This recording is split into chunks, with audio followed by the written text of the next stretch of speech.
These are tomato clownfish. I can recognize them because they have white underbellies and they are also have some black undertops. Also, there are extra animals that I don't know. I mean, those are sea anemones. Sea anemones. Do you see those? Sea anemones. Here are some corals, and these are sailfin tang. Here's how they look like. Also, the corals look like this. Also, here are other corals. More.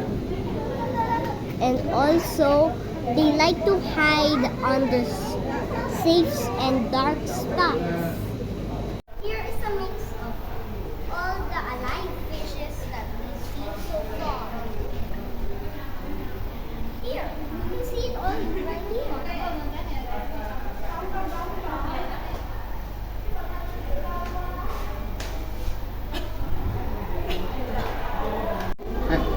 Ito lalapit mo lang.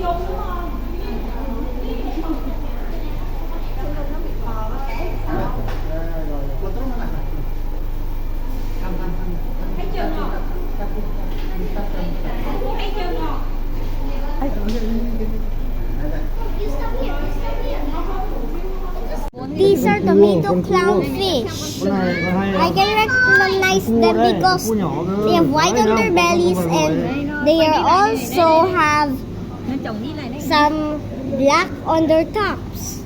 Also, there are extra animals that I don't know. I mean, those are sea anemones. Sea anemones. Do you see those? Sea anemones. These are white reef sharks.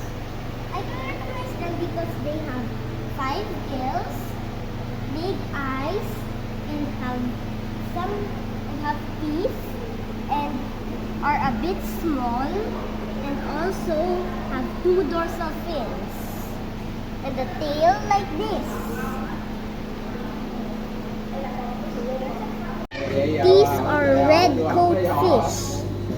I can tell because they are a bit red, and they have black eyes, big, and they have white on their gills, and their tail is also black.